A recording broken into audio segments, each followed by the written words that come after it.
Hello everyone, my name is Pixlriffs and welcome back to the Minecraft Survival Guide. I hope you're having a good day. Today I'm out here kind of in the middle of nowhere, although it is kind of close to somewhere we have been before. If you remember the dark oak forest that I visited, probably in like episode, I don't know, like 12 or 13 of this series, I was actually out here harvesting some dark oak because I ran out of bone meal. I've got little bits of bone meal here and there, but I don't want to completely run out over at the base. So I decided to come to the source of all of those dark oak trees, and I'm just kind of like replanting some stuff on the surface. But it got to nighttime, and I thought I would dig down into the bowels of the earth and do a little bit of mining for resources, because I'm short on a few other things as well. I've been collecting andesite and iron because I've been doing a bit more work on the storage system. I needed a bit more iron, and I've been using a lot of polished andesite for stuff over there. But I dug towards some spider noises and ended up in an abandoned mine shaft. And we all know what spider noises in an abandoned mine shaft mean. I think we're about to encounter some cave spiders, which is good because it's not something I've actually talked about in the series before. And somebody did mention in a recent episode in the comments that maybe I should take another look at abandoned mine shafts because maybe I didn't explore them quite so thoroughly in the last kind of set of episodes, because I think, we encountered an abandoned mine shaft in the introduction to enchanting episode. But anyway, I came down here, I dug towards the spider noise, I got through this room that had like a lake of lava in and stuff. I came through to here, and there was an emerald ore block sat in the wall, and that is kind of a sign to me, I think, just an omen that we need to explore this place. So I'm going to explore it a little bit carefully, because I'm sure there are going to be cave spiders around this corner. I know that because I've actually just killed one of them, and there was skeletons and stuff hanging around as well. Oh, there's a creeper stuck in the cobwebs over there. Well, thankfully, creepers and so forth are affected by cobwebs in much the same way that players are, so we shouldn't have too much of a problem. Unfortunately, spiders are not affected by cobwebs, so I'm not sure which. Oh, I think the spider spawner is definitely in that direction. But these are cave spiders, which are different from regular spiders. Do not let them touch you, because they will inflict poison on you. And that is not something you want. Poison is a difficult effect to deal with down here, especially if you have stuff constantly attacking you. So we're going to have to break some of these cobwebs, and yep, they're coming through. Okay, there we go. I'm hearing spider noises from this direction, though. Is it possible we have a double spider spawner down here? I'm actually going to back off a little bit and see if I can make some shears, because I don't have any iron on me to make shears, but I do have a little bit of iron ore, so I'm thinking maybe I will grab myself some shears and shear these cobwebs so that I can save them instead of just breaking them all to turn them into string. So bear with me while I smelt a little bit of iron, folks. While that's smelting, I actually want to go back into this cave system that goes in the opposite direction and see if I can find something that I stumbled across a little while ago that is one of my favorite things to discover whenever I go caving. Here they are. It's this. Now, if you end up in the cave underneath a biome where tall flowers grow, stuff like this, or occasionally like other types of flowers, you will sometimes find that the flowers from the surface generate in these dirt patches inside caves. And what we have here is a bunch of rose bushes, some of which we already have over at the house, but it's always nice to have a few more. We might need to make a little bit of red dye, and they're not going to be doing any good to anyone down here. We're also going to look into farming dyes at some point, so I think we'll probably end up doing that in a future episode. So there we go, organized the inventory into the shulker boxes, got some shears on my hotbar, and we are, I think, prepared to take on the rest of the spider spawner. It's always a bit of a hairy process, not least because there are spiders around, but look, oh, is that, did I just see some mossy cobblestone in the ceiling over there? Are you telling me we've got a spawner next to another spawner? If we do, this is incredible, guys. This is going to be really, really good. Now, let's see if we have anything in that direction. I think we're clear. Yes, it feels like there is a spawner above there. Oh, amazing. Okay, right. Well, hopefully we should be able to disable this spider spawner if we can just get a little bit further down here and place another torch, because then hopefully nothing will spawn around here in this radius. Very, very good. Good, good, good. I'm going to take this iron while I can as well. So if we dig up to that, I wonder what kind of spawner this is. I'm not hearing zombie noises, so maybe it's another spider spawner. Having a spider spawner atop a cave spider spawner would actually be pretty special. It seems like it might be. Or is that skeleton noises I'm hearing? Oh, if it's skeleton noises. Oh, yes. I think it is a skeleton spawner. Oh, my goodness me. Oh, that's fantastic. All right, all our prayers have just been answered by this place.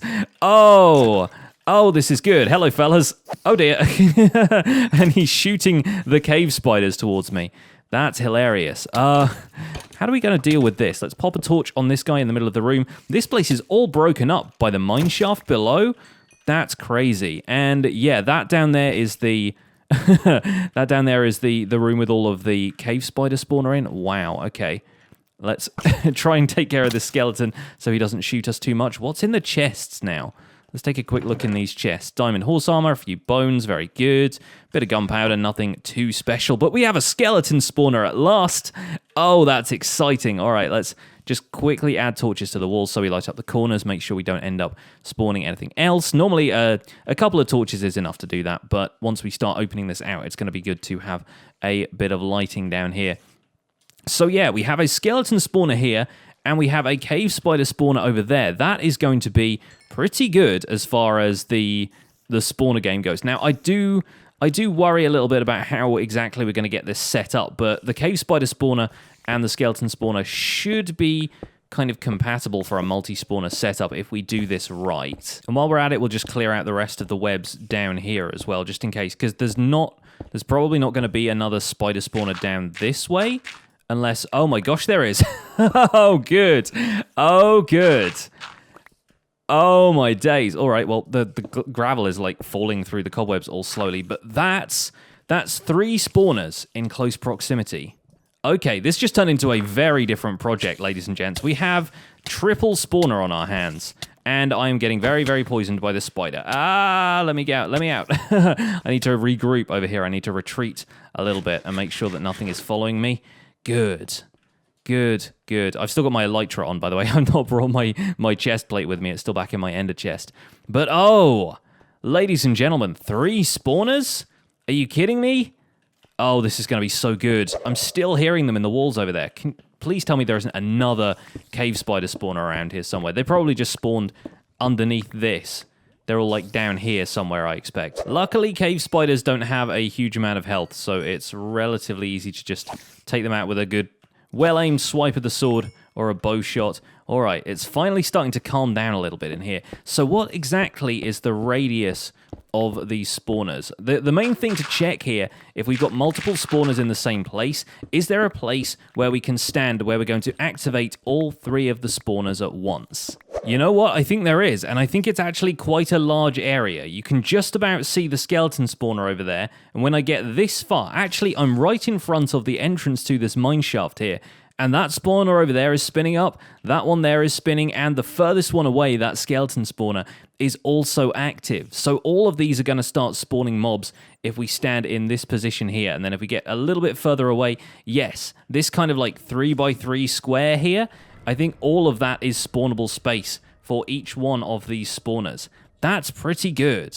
So in case it isn't clear to anybody, the reason this is so exciting for me is that there are 3 controllable sources of mob spawns in here. And if we can harness these and convert them all into something that will channel the mobs over to me so that they can get killed nice and easily, this is going to be not only a more productive string farm than the single spider spawner we've already got set up near the base, but it's also going to be a source of bone meal, and all of these mobs will give me XP. So what we have here is a nice early game XP farm. And while you can argue that I'm not really in the early game anymore and that there are better sources of experience like the double blaze spawner we have in the nether, it's still going to be really good to have bone meal as a result here. So if we can convert this into something that gets us a good amount of drops from the skeleton and spider spawners and some XP, then that's just maximizing the amount of stuff we can get from these spawners. But each of these spawners is going to behave basically exactly the same as the spider spawner we have back at our farmhouse, which means the main thing we need to do to start off with is to dig out the area around them so that we can have the maximum spawnable space for each spawner, which remember is a 9x9 box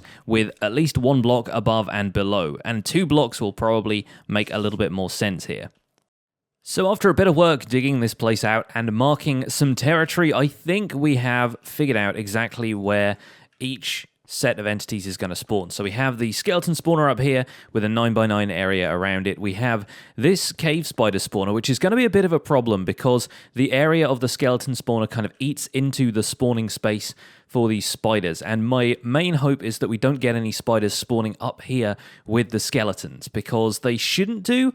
It's usually a 3 high box centered on the spawner, so I expect that if any spiders were going to spawn, where they would spawn would actually be where the floor is here, so that shouldn't be too much of a problem. The main thing there is that whatever system we're going to use to trap and kill the skeletons is probably not going to be cave spider proof. These guys can fit through a single block of space. They are a little bit of a bit of a nuisance, so we should probably make sure that if we end up testing the system in a minute, the skeletons are coming through here spider-free. And this spider spawner over here is going to be the one that will probably generate the most because it's got the largest area for them to spawn. It's not kind of intersected by any other spawners.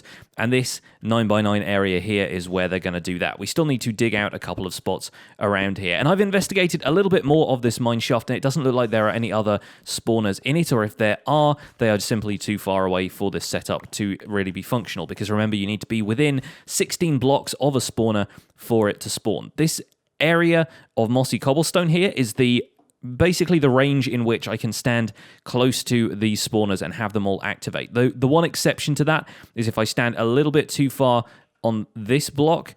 No, actually, I think it's okay. Maybe it's this back block here. Yeah, this one here. If I stand like this far back, it's not quite within range to activate that skeleton spawner. If I stand on the very edge of this block here, and this spider spawner turns off if I'm more than halfway over these blocks here. So that's that's the outer limit. But if we stand roughly in the middle of this, if we have like a bit of wiggle room to either side, all of the spawners are going to stay active while we're down here, which means we're going to be getting a ton of mobs coming through here. The next step really is to figure out where each of these mobs is going to end up, where we're going to direct them using water streams to get them in an easy place where we can kill them. And I think we're going to have the skeletons turning up here, sort of in between these two blocks, about there, and then have the spiders maybe on this side like so. So we can step forward, kill some skeletons, step this way, kill some spiders, and kind of keep the whole system running in the meantime. The mechanism I'm going to use to kill the skeletons is actually one I've used a bunch of times on my channel before, and it's quite large, requires a little bit of redstone wiring, and so I think this space here, this kind of empty open space, is going to be the best place for it.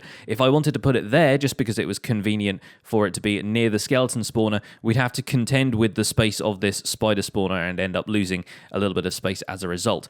In the meantime, I think what we can do is have the water, if we flow it in kind of this direction, if it all heads this way, then we can set up a tunnel that goes underneath the patch of mossy cobblestone we have there that's marking out where we're going to stand, and have the cave spiders come up from this spawner and underneath here up to this spot here, and that's where we're going to end up killing them. And we'll need to put a fence or something in the way, some kind of cobblestone wall or something, to prevent the spiders from hitting us, because they have quite a large hitbox, and you don't want to be poisoned whilst you're farming some experience and string. So I think that should be a good start. In fact, what I've done is moved the water sources one block back into the wall here so that they run to the 7th block of this 9x9 space, allowing for a nice wide channel for the spiders to drop into and get carried under here by water streams, mainly to avoid them climbing up walls too much, which I know happens all the time with cave spiders, so we should probably avoid that if we can. And I think if we put water sources on either side here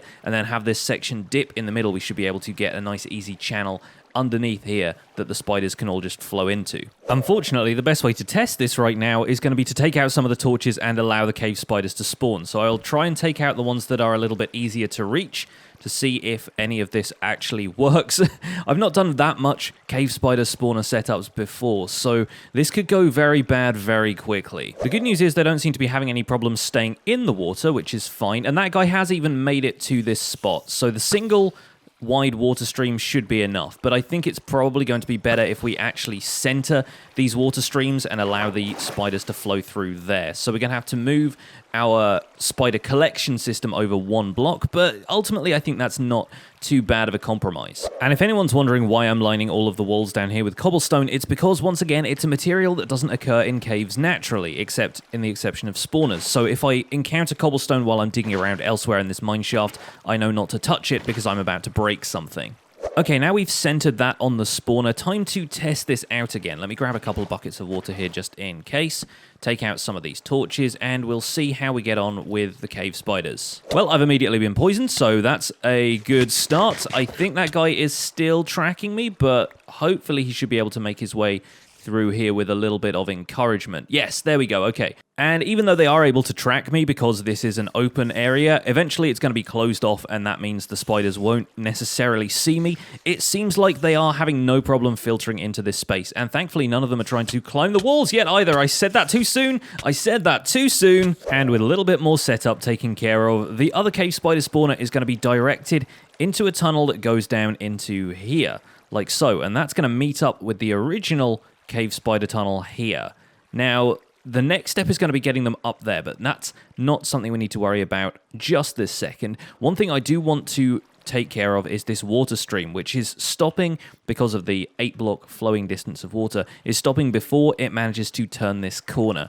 And we need to extend that. And I don't think this is something I've covered in the series before, so I should probably explain this. This is a neat trick you can do with signs that allows you to set up flowing water across multiple sections without having it stop at all. And this trick will allow you to set up water streams that transport mobs for further than 8 blocks. So what you need to do is find the place where your current water stream ends, place a sign on the block above that so that it doesn't cut off this water stream like it would if you placed it there, and then place another sign on the next block along from that water stream, so there. And then what you want to do is place a water bucket there, which is not going to flood out either of these two signs, and even though it looks like it is here, believe me, it's not. And this actually continues the water stream in this direction, because as soon as something comes around this corner, it's going to step into this next part of the water stream, and it's going to push them around. Now, there's a potential for them to get stuck on this corner, actually, so I'm thinking maybe we should push this one step back so that when the water pushes them around this corner, they've at least got a little bit of momentum to start off with, and yeah, it doesn't get them caught on the corner that way if the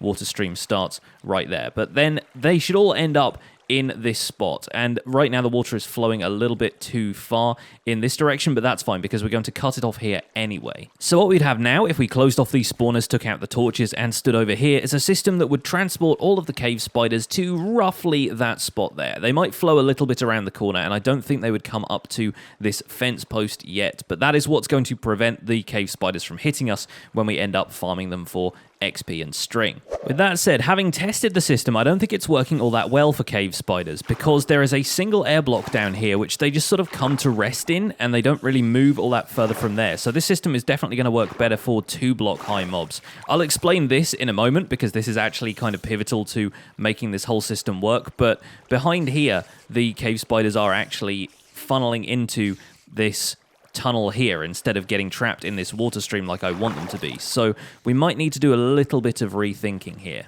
Okay, I think this is working a little bit better now.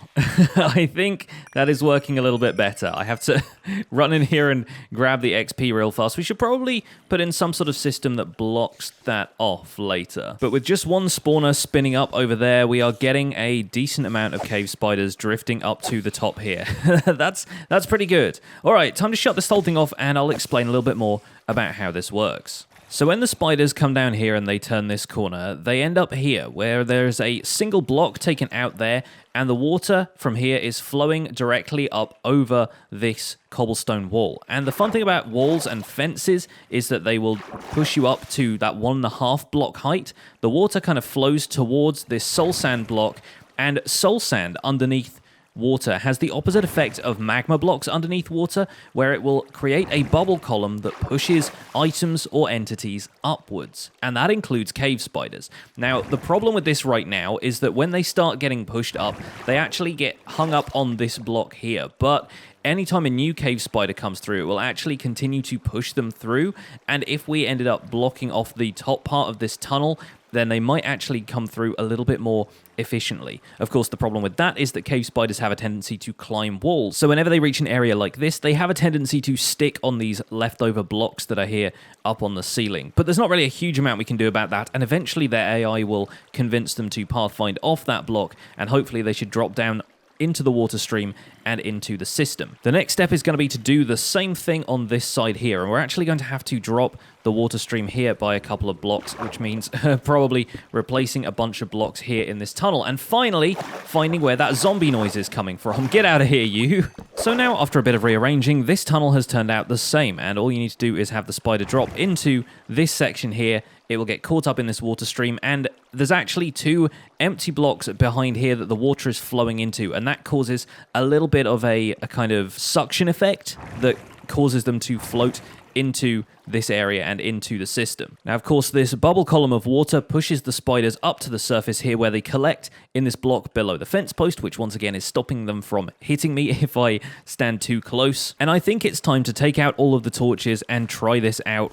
at full pace. Now, hopefully the spiders aren't going to come climbing out the sides of these things and get me, but the water streams are pretty well set up, so I think sooner or later we should start to see a few spiders filtering into the system here. Yeah, there's still a couple of hiccups here, but I think it's safe to say that this is mostly working as intended. Now, if I can stand a little bit closer to make sure that the spiders XP gets to me, but they don't hit me, that would be great. Oh, yeah, one of them has gotten out. I knew that would happen sooner or later. The cave spider hitbox is actually tiny. Like, you can barely even see it next to them, but the range with which they can hit you with that poison effect is genuinely really large. So this is a little bit tough. It's tough to stand next to this, collect the experience, and not get hit by them. Maybe if we put a cobblestone wall here or something?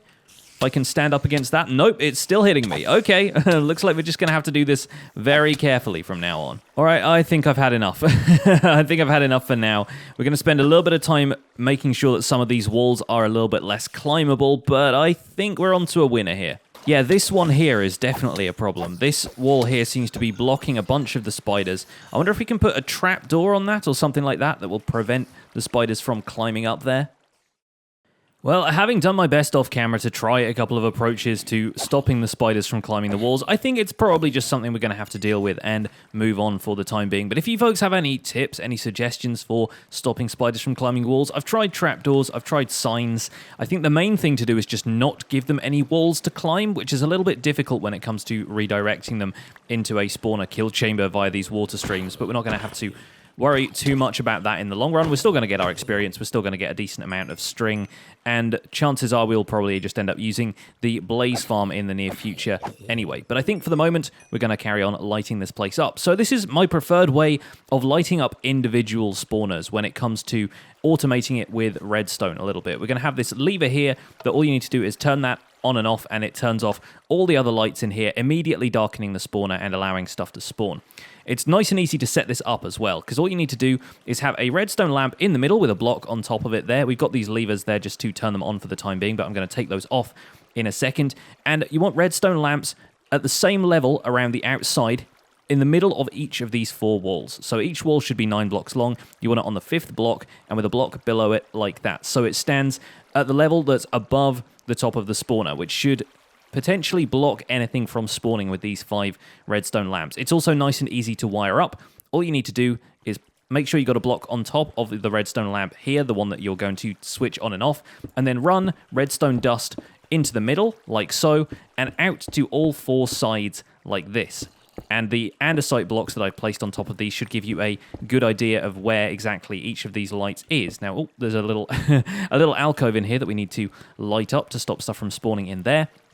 But just continue the redstone dust to each of these 4 andesite blocks, and that should allow each of the redstone lamps underneath those andesite blocks to be powered, which will switch them on. I just need to grab a little bit more redstone dust so that we can add that last one to the circuit. And there we go, with the levers all taken off of these redstone lamps or the adjoining blocks, apart from this one here, this is now the master light switch for all 5 of these redstone lamps. You'll notice if I turn this off, the whole thing immediately goes dark and stuff starts spawning, even though I've still got a couple of torches in here just for the sake of safety for the time being. Oh, this guy's giving me the runaround. But with all this lit up, we should now be able to start boxing off this spawner and getting it all ready. Oh, it looks like those blocks have actually come through the system and are bobbing up and down here ready to be collected. Can grab them through the back of the block like that. I've been thinking about maybe using hopper minecarts in the corners here to collect some of the stuff that comes up to the surface, collect any mob drops and things like that. It'll save putting a hopper inside this actual system where, for the most part, we've just got water sources and things like that. But you can, of course, decorate these spawners how you want. I prefer to surround them with materials that aren't natural to the cave, but if you want to just box them off with cobblestone or something like that, that's totally fine. I'm probably going to make this one a little bit prettier before we finish up here. Now, I've started to do the same thing with this spawner over here, but the redstone has had to be a little bit more eccentric, I guess, to account for the fact that this spawner is actually within the bounding box of this spawner. So we've kind of had to improvise a little bit. I've got a redstone current leading up to the lamp here, and it's leading around the side here to the back, because normally that plus shape that I put over the top would actually intrude on the space where we're going to fill this with water so that we can deal with all of the skeletons. We're going to have to do something similar with this lamp over here as well, but I think that should be easy enough to do. So these are now both boxed in and working, and I really like this design. This is why I always end up decorating my spawners kind of like this. We might still need to light up the outside. We're not worried about spiders spawning out here, but then zombies and so forth could always spawn around here as well. And I always leave in these kind of viewing ports on the sides using stairs so that you can see that the whole place is dark and that the spawner is working. But the problem with this is that in the next update, stairs are actually going to allow light through in these like spaces in stair blocks. So unless you have full blocks here in 1.14, this might not work. But as of right now, in this current version, I'm using 1.13, it's absolutely fine. So you can leave this in here to see if it's working, which it does seem to be, and we have an awful lot of spiders over here right now, so I'm going to stay well away from those, try and take off my armor so that the mending effect doesn't mean I end up with a ton of XP in my levels bar, because I really want to repair my Silk Touch pickaxe that I've got in my offhand right now. And here we go. Hopefully we should get a decent amount of experience from this, as long as I can get close enough to get the experience without being poisoned by one of the spiders. And I can still hear some of the spiders getting caught down there and climbing up the walls and stuff, but we don't need to worry too much about that when we've got this many going through the system. And after just a short time spent here, my Silk Touch pickaxe is almost fully mended, which makes me incredibly happy, because now I can go down this corridor and finally take out this block and get myself some emerald ore again. Yay! Alright, well, let me tell you briefly how this all works, because there's a little bit of extra stuff that I've added in the meantime, just to make it slightly easier for me to collect the drops from here. I tried the minecart situation back here, and it didn't really work. The spiders were pushing the minecarts out of the way. They weren't going all the way through the block, which meant they weren't collecting all of the items and stuff. There are still a couple of spiders stuck in the system, but most of them seem to be filtering through now, so I think I will give you a quick demonstration of how this works. So I'm going to throw in a stack of spider eyes and a stack of string and try to actually get them stuck in there. Yes, there we go. Okay, cool. So they're not going to bob up and down on top of this block anymore. So when I pull this lever, a couple of things happen. First of all, we have two pistons back here, one of which is currently powered by the lever and is keeping this block here in place, the one that's underneath next to this top water source.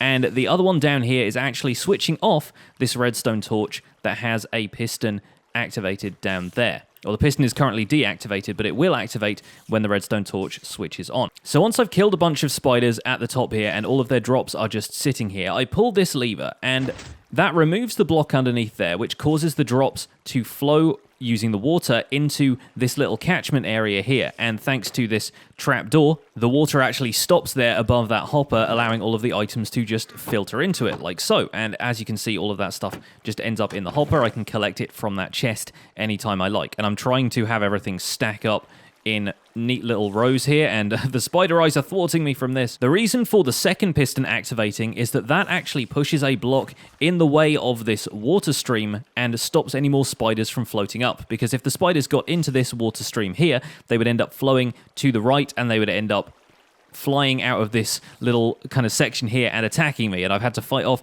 a few of them while I was setting this whole thing up. Now when I flick the lever again, that trapdoor stays open because it's still powered and I closed it manually. The block there retracts, and there are two slabs below there which are waterlogged. Now let me give you a quick example of what this does. So I'm going to put a slab there and a slab there, and I'm going to waterlog both of these so that they actually form water sources. Let me just grab another bit of water here. So a water source on this slab and this slab can actually create an infinite water source on the third block here. And that infinite water source will reform even if I push a block into it with a piston and retract it again, see? And this is useful because those bubble columns, the soul sand bubble columns, have to have water sources all the way up. But if I just put 2 water sources on either side, there and there, the spiders would be able to swim out into either of those 2 directions. By putting the slabs there and waterlogging them, it means the spiders can't actually move into either of those 2 spaces, but you end up with an infinitely refilling water source. And that's what the second piston is doing, pushing a block into that water source in the middle and then retracting it and allowing it to flow back in from either of those 2 sides. It's not a perfect system by any means, but for now it's working pretty well, and I think I'm ready to get started on the skeleton spawner. And with the skeleton spawner, I'm actually going to start by building the killing mechanism, because that's going to determine exactly where we want to have the water stream directing the skeletons into. And I don't think I'm going to build this entire thing on camera with you guys and go through it step by step, because for a start, I've already got a tutorial for this elsewhere on my channel, and secondly, this video is already probably running a little bit long. So I'm actually going to get a lot of this done off camera, but I'm going to link you to that video on screen and in the video description now. So if you want to head over to that and check out how this whole thing is built. It's actually originally a design by a guy called Derpcrafter, but I've modified it slightly to work in the most recent version of Minecraft. It should work just fine on Bedrock as well. And this is what it should look like when it's all finished. We're going to step on this pressure plate, a bucket of lava is going to come out of there, we get to hit the skeletons up into the lava, all of the XP and drops come out the bottom and get transferred into this chest via this soul sand, which is a wonderful block because it's not a full block, so it means that a hopper that's underneath there can still pick up items through it, and it's already managed to kill a couple of skeletons that I ran through this thing as a test run. Having said that, I have not yet walled off this spawner and sorted out the lighting, so that's going to be our next trick.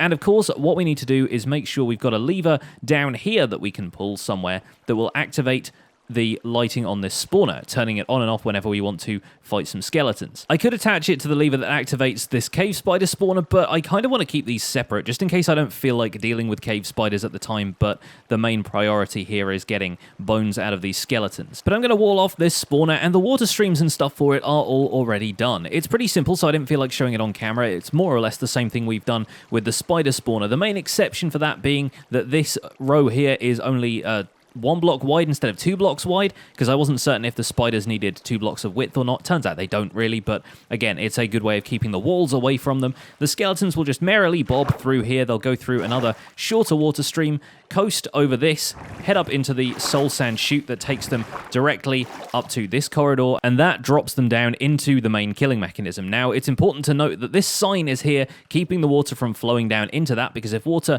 flowed down on top of the skeletons, they would probably drown easier, and it might also wash away some of the redstone. So it's important to pop signs or some other kind of block that can hold back flowing water in the event that you need to block a water stream. So I'm going to hop down here, break through this glass with my Silk Touch pickaxe, and replace it once we're done, and it's time to go find a bucket of lava. Well, that didn't take too long, did it? And not only that, but this mine shaft has actually got a whole bunch of diamond ore in it, so I may as well... Oh, there's some lava around the corner here as well. Uh-oh. I might as well grab these diamonds while I can. It's a little bit dangerous grabbing the diamonds right next to the lava, but you know what? We're living dangerously at this stage. Oh, we got some more diamonds over here, and even some here as well. This is the mine shaft that keeps on giving, folks. Unfortunately, it keeps on giving me zombies as well. It's also got its fair share of minecart chests. Oh, golden apple, not too bad. I guess we'll take the rest of this later, though. My inventory's getting really full. Oh, it's always got space for more diamonds, though. Go on, then. Finally, all the wiring is done, the lava is in the machine, and I think we're ready to call this thing wrapped up. One of the things I do want to do before we wrap up today's episode is wire up each of the spawner lighting systems to this kind of control panel I've set up over here by the entrance, because I'm pretty sure I'm just going to put a ladder straight down here from wherever this comes out on the surface. I think we're in a mountains biome. We must be, because there were emerald ore blocks in the walls, but I figure it'd be really great just to have 3 switches we could flip to turn on, say, like the spider spawners with these 2 and the skeletons with that one, so that we can disable or enable each of them as we choose. And generally speaking, I'm probably going to want to have all of them on at once, but there might be some times when I just want the skeletons or just want the spiders if I'm specifically after bones or string, something like that. So yeah, how about we do a quick bit of wiring? Now, all we need to do is make sure that they are separate when they come into this control panel on the back, and that's as simple as making sure we've got repeaters hitting each of these on the back face of this andesite block here. One of the things I really don't see people talk about often is that repeaters are really great for separating out sections of redstone dust, depending on which way you want the current to go. And for this first spider spawner, it's going to be as simple as just connecting it up to this set of redstone dust up here. And it looks like we'll probably need another repeater in this to lengthen out the redstone circuit, because yeah, something tells me that is not going to reach all of the light we want it to. So how about we pop another one in here? I think this will probably be a good place to separate this out. And the real test of this is going to be taking out this lever and switching it on using this one. Now, has that lit up every single redstone lamp inside of here?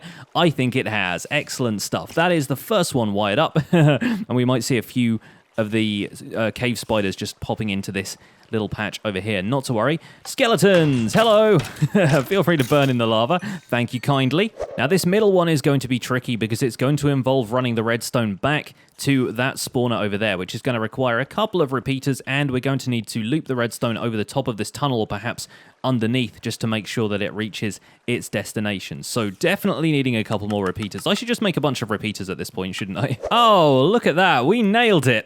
Right on the money. I did have a quick diversion back here because I wasn't certain quite how far along we were. But yeah, that has actually wound up right where we want it to, right on the edge of that spawner. Could not have asked for better placement. And it looks like the current is not quite hitting all the lights in here. It's stopping. Oh, it's stopping one block away from each of those. That's a shame. All right, I don't think we can move this repeater across any further because, yeah, that's at power of 1 right now. So, yeah, we'll add in another repeater here. I kind of want to keep the tops of these clean, weirdly. Don't know quite why, but there we go. So that is spawner number 2 all wired up. And all of the lights should be on this one. I'm going to probably get poisoned. Oh, okay, good. Nope. Looks like, yep, all the lights are on in there. Fantastic stuff. Right, just the skeleton spawner left to do.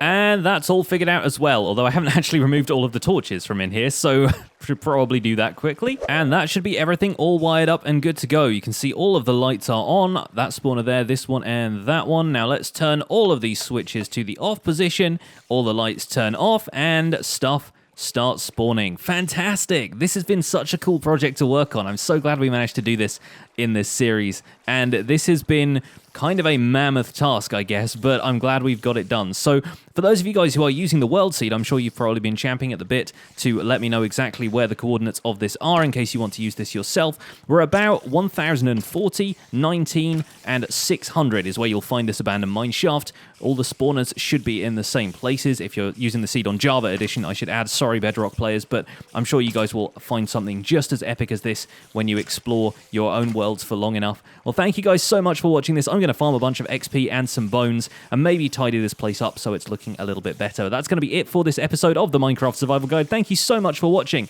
My name has been Pixlriffs. Don't forget to leave a like on the episode if you enjoyed it, subscribe if you want to see more, and I'll see you guys soon. Take care. Bye for now.